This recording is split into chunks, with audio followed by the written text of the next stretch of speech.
Y vuelvo con mi primera frase, que el turismo sostenible, para que sea sostenible, con todos mis perdones, tiene que ser competitivo, porque si no, no puede ser sostenible. Entonces, esto que siempre lo comunicamos en países en desarrollo y demás, es curioso que lo tengamos que hacer allí, cuando aquí todavía hay que repetirlo, a pesar de las caras rojas que se pone a mucha gente, como decía José María, cuando hablas de que hay que ser competitivo, dice, eso es antiético, antirrural y demás. No, si uno no es competitivo, no subsiste y no funciona el mercado.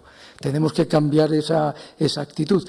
En cooperación ya se ha logrado, afortunadamente ahora ya no es dar el bocadillo o el sándwich y al día siguiente todo el mundo sigue igual de muerto de hambre, lo que pasa es que ha comido un día, sino enseñar a cómo hacer las cosas para no tener que depender de nadie. Pues sin ir al otro lado del Atlántico, aquí también convendría empezar a cambiar esa actitud. Entonces, hacemos el turno de preguntas y les dejo a ustedes el debate.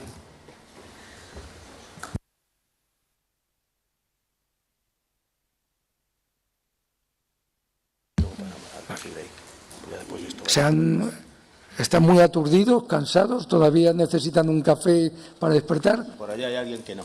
Vale.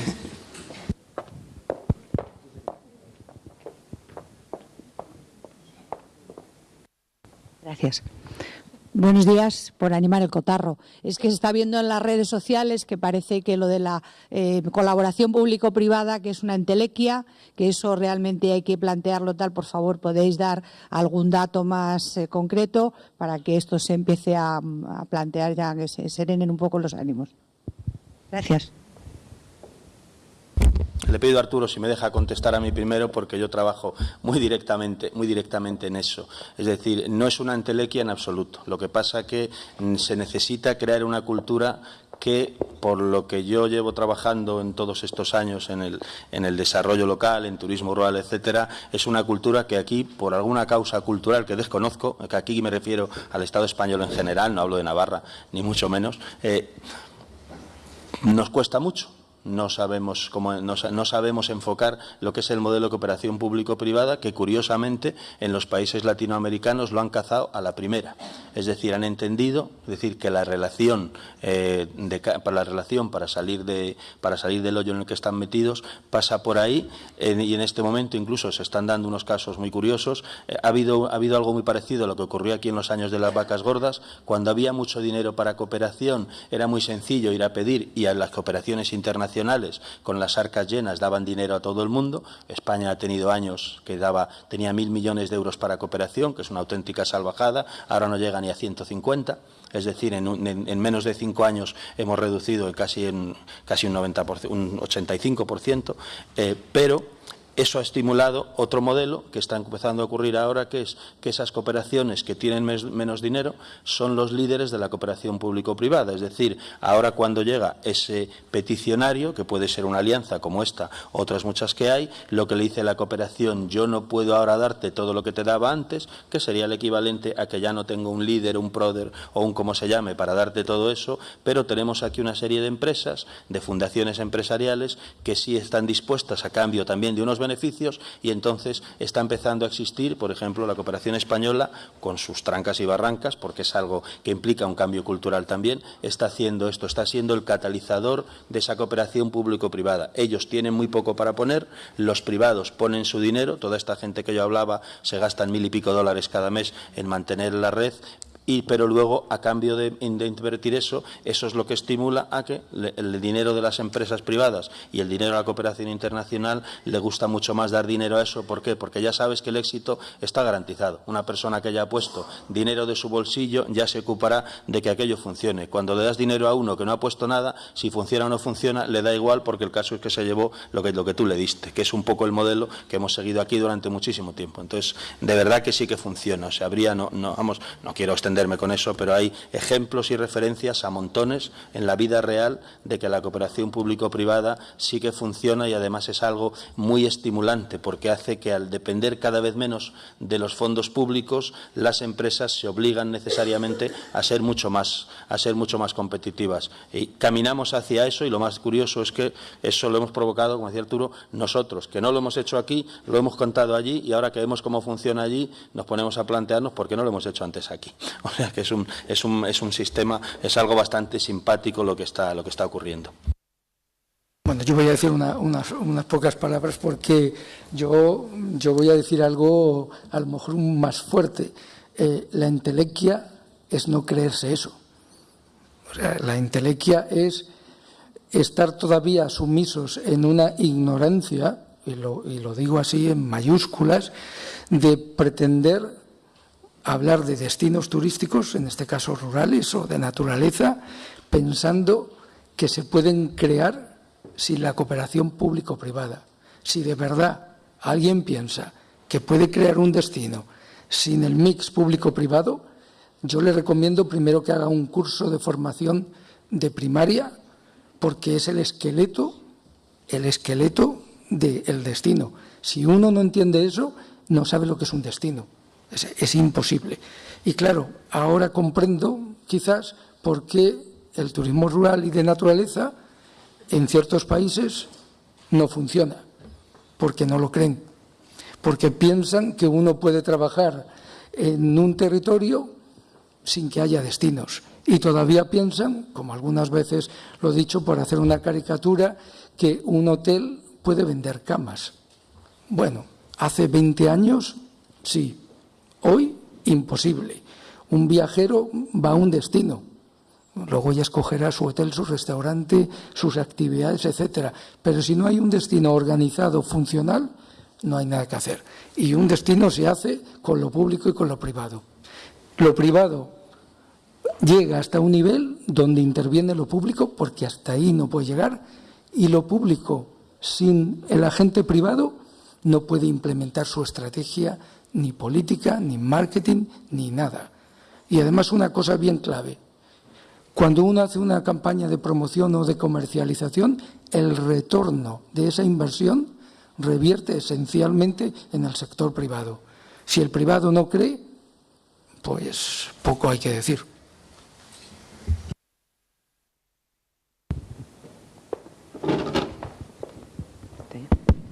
Hola, buenos días. Yo voy a preguntar por la financiación, precisamente, y además creo que a los tres.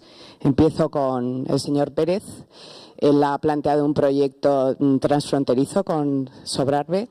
¿Está financiado por el acuerdo Midi-Pyrénées-Aragón o está financiado por el programa POCTEFA de Interreg? Yo no sé si lo sabe, si no, bueno, pues porque he visto que había algún logotipo. Me ha llamado la atención que no hubiera logotipos grandes si está financiado, entonces quería saber si sí o si no. Por esto, que si es un programa transfronterizo, las líneas y el ámbito de financiación son esos. Por otro lado, bueno, el señor es de Juan. Sí, señor de Juan. También ha comentado que faltaba precisamente la financiación de la Unión Europea y también, bueno, saber si son los programas Alinvest o directamente del gobierno holandés. Nada, una referencia. Es por ver un poco las diferentes líneas de financiación, puesto que estamos hablando de eso.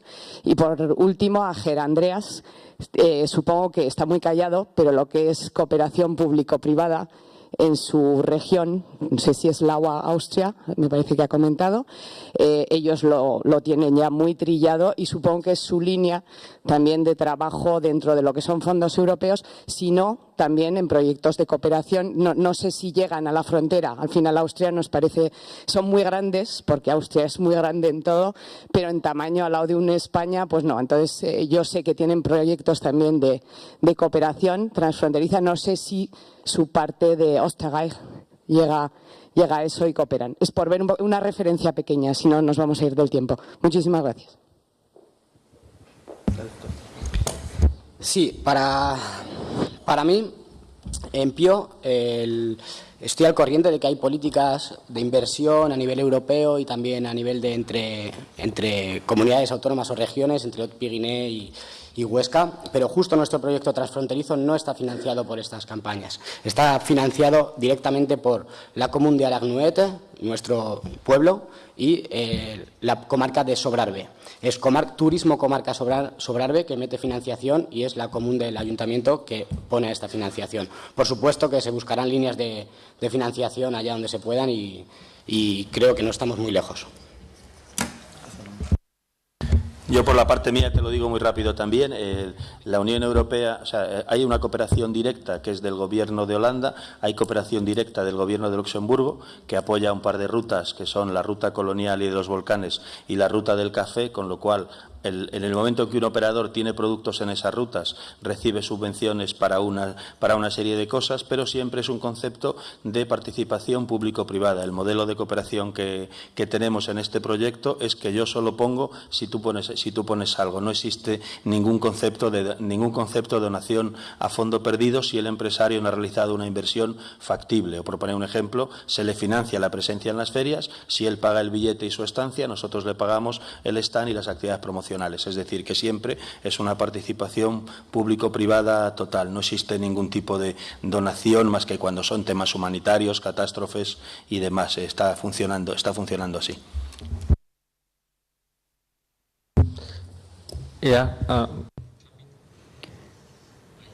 Sí, porque si no me voy a oír a mí mismo. Voy a quitarme los auriculares.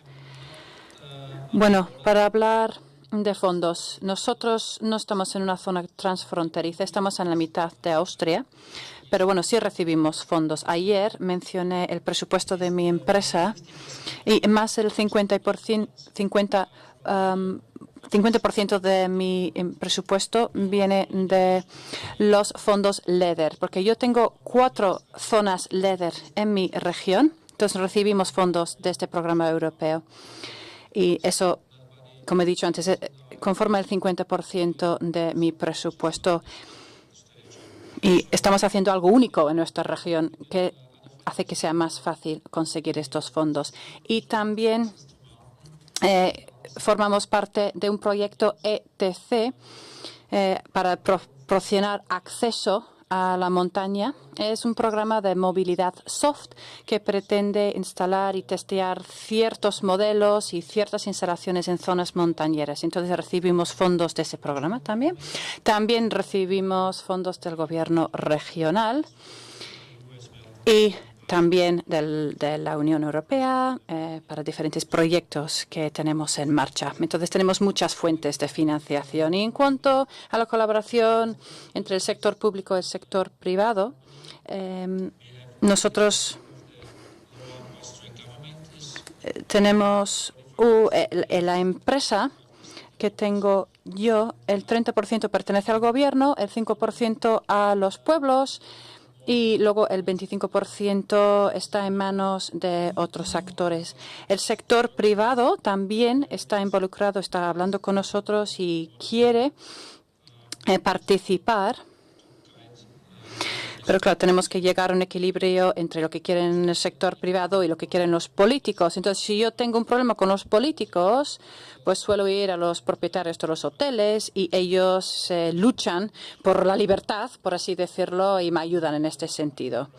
Y también es verdad que tenemos otras empresas con participación pública y privada.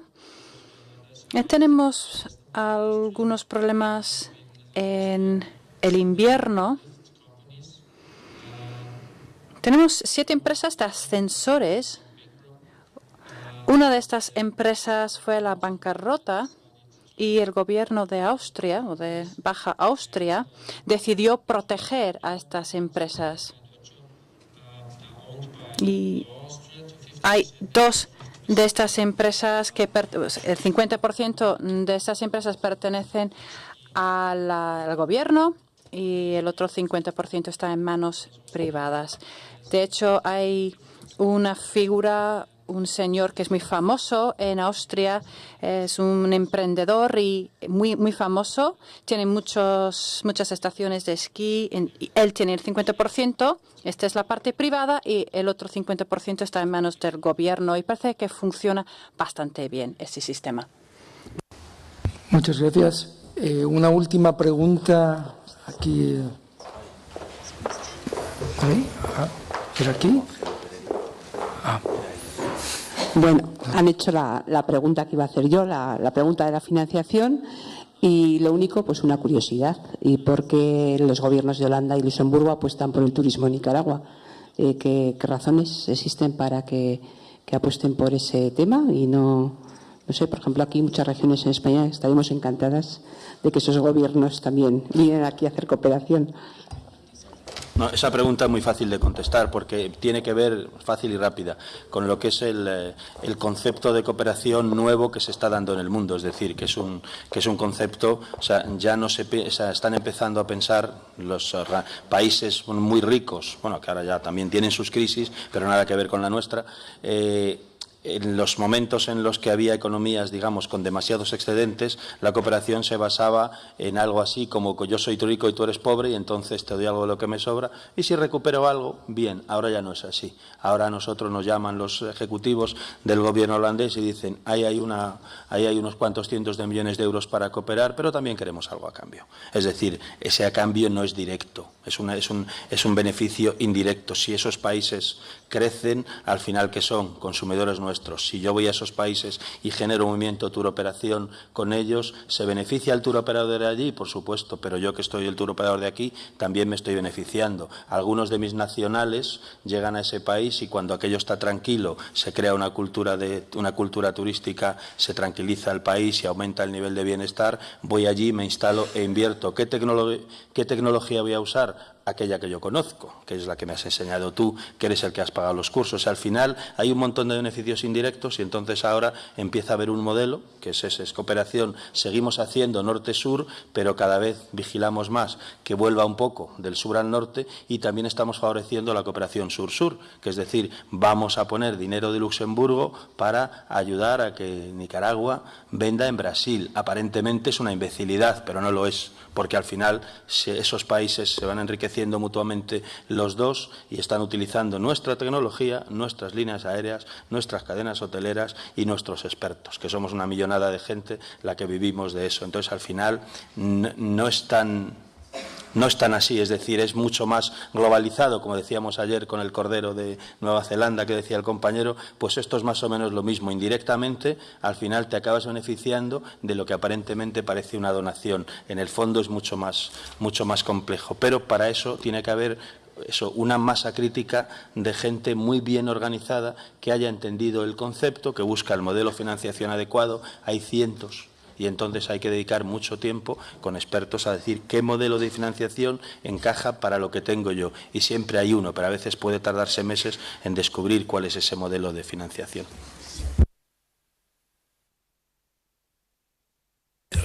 Ya sí que no. Súper breve, por favor.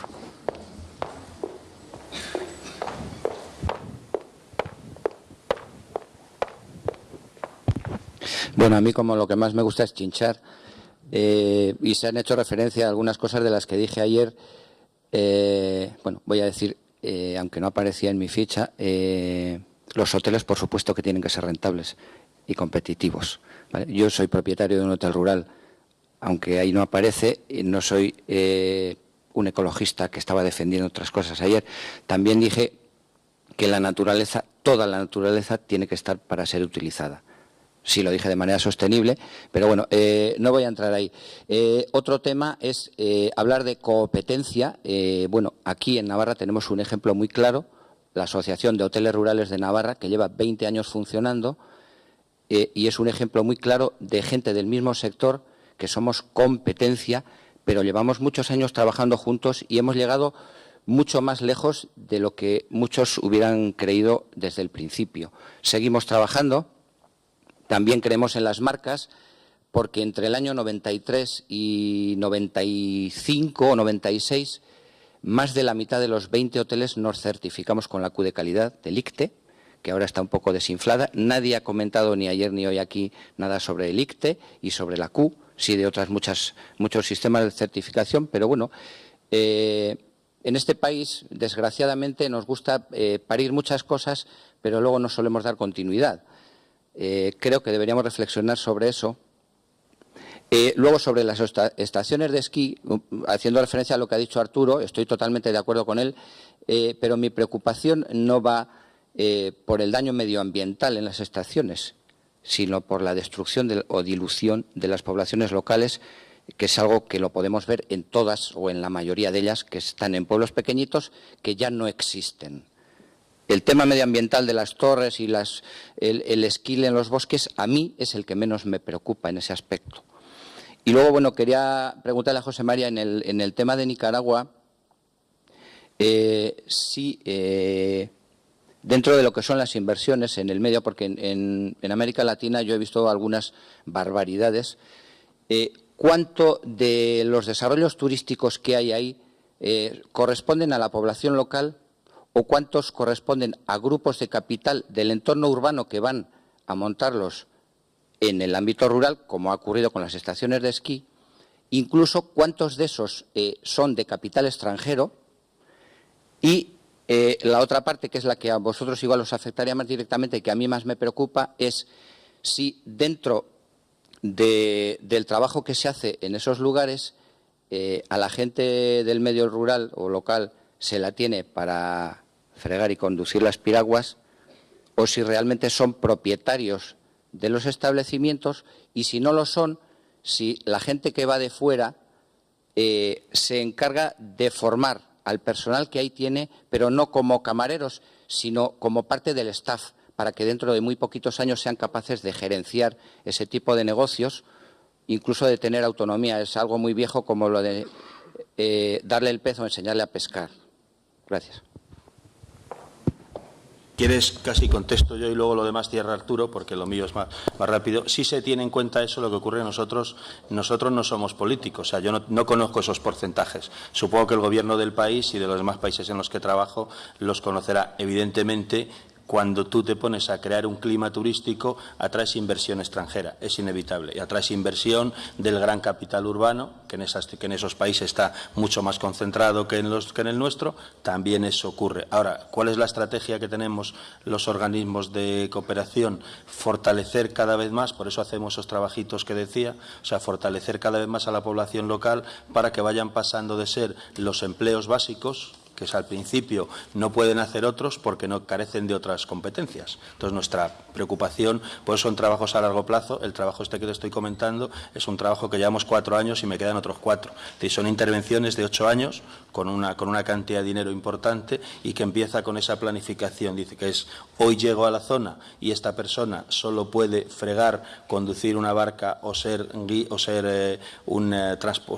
transportista local porque carece de otra formación, pero preparamos un plan con las fundaciones nacionales y los institutos de capacitación. Estos son programas gigantescos, hablamos de millones de euros de cada uno de ellos.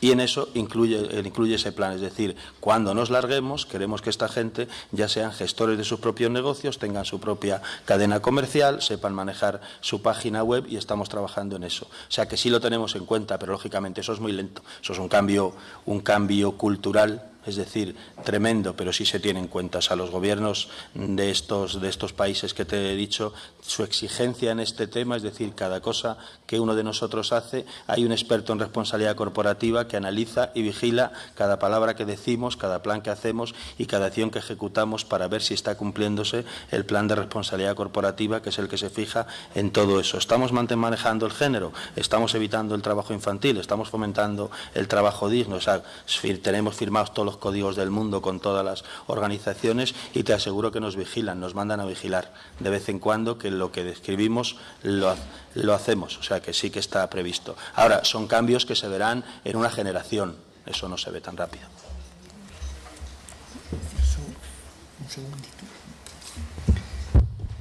Como estación de esquí, Pyongyang, hablaré no de la estación sino del valle de Aragnuet y del valle de Bielsa, ¿no? Del valle Aragnuet-Bielsa. Justo el entorno que permite el desarrollo de este proyecto es que no es un entorno que se ha transformado y que nos ha montado, como he dicho antes, a la construcción de residencias de turismo. El entorno está perfectamente preservado, no hay grandes edificios, y es sobre todo la gente del pueblo que trabaja en este proyecto. No viene gente de fuera, o sea, venimos algunos, pero verdaderamente está enfocado a trabajar con la gente del pueblo y a desarrollar esa cultura que todavía se ha preservado y que nos permite posicionarnos de una manera diferente frente a otros grupos de estaciones de esquí que no han seguido el mismo modelo. Y esa es la respuesta. Gracias, Manuel. Bueno, yo voy a terminar simplemente con un par de frases porque nos hemos ido de la hora. Cuando José María habla me pica rápidamente para todavía complementar más y entonces estaríamos toda la mañana hablando nosotros y seguramente a más de uno le molestaría. Simplemente terminar con una especie de reflexión.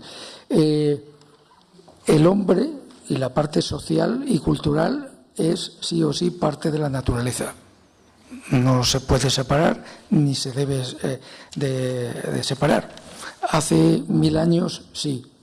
Ahora es comprensible que el ser humano somos parte de y somos un elemento más de ese ecosistema.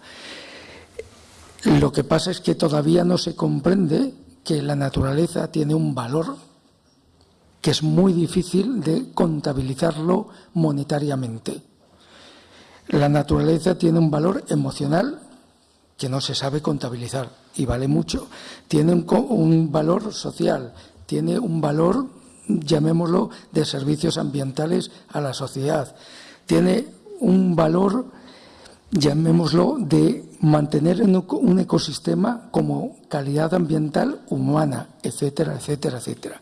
Y hoy en día la actividad turística es una actividad económica productiva que es el elemento más fácil para dar valor a algo tan difícil pero tan necesario. Entonces, hoy en día el turismo es una herramienta o un indicador que nos dice cuánto vale ese entorno.